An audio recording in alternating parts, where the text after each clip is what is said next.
talvez... Ah, vocês estão aqui.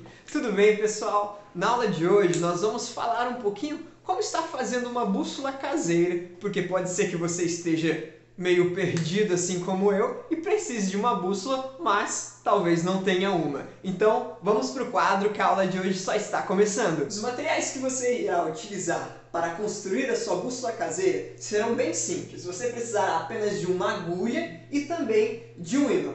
E no nosso caso, para fazermos o teste da nossa bússola, estaremos utilizando um pouco de água e um recipiente para colocar essa água. Mas em uma situação onde você não tem esse recipiente, você pode estar utilizando uma poça d'água ou até mesmo o cantinho de alguma lagoa ou de algum rio. Vamos agora para a produção da nossa bússola. A primeira coisa que estaremos fazendo para produzir a nossa bússola é pegar então a nossa agulha, de preferência sem a linha.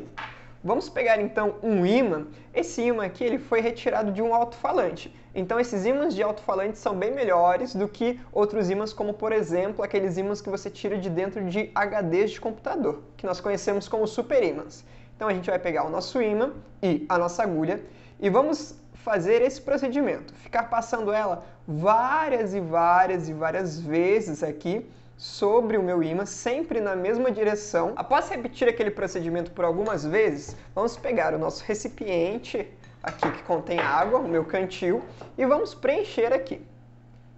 Podemos colocar uma certa quantidade, não necessariamente precisa encher ele todo. Colocamos aqui. Agora que eu já tenho o meu recipiente preparado, e aqui eu pintei a ponta da agulha para ficar mais fácil a visualização, eu peguei um pedaço de papel para ficar mais fácil também de eu colocar a agulha sobre a água.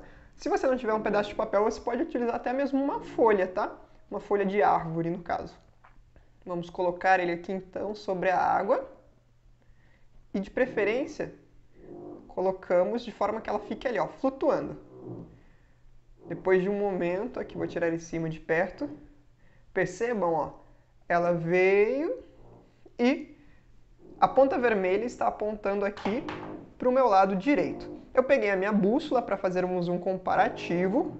Se eu colocar a minha bússola aqui próxima, percebemos que a ponta vermelha está apontando para o norte magnético aqui do nosso planeta Terra. E olha, uma coisa super bacana que eu disse na última aula. Nós, na última aula, fizemos um eletroímã e eu disse que caso você não tivesse uma bússola, assim como essa, você poderia utilizar essa bússola caseira para testar o seu eletroímã. Vou aproximar, ó, e percebam que ele está vindo para cá, porém, se eu inverter, ele vai repelir.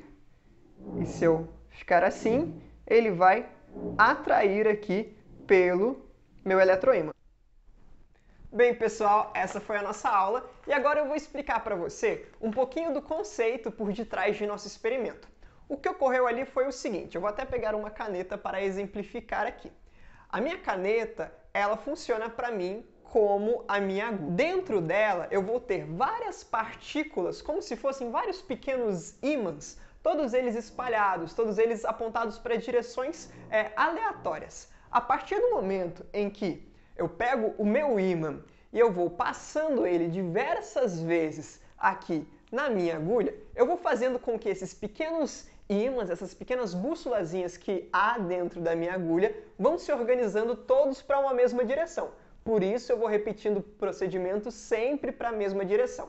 A partir do momento em que todas elas estão juntinhas, todas elas estão apontadas para uma mesma direção, todos os campos magnéticos gerados por cada uma dessas pequenas bússolas estarão alinhados e juntos formarão um grande campo magnético.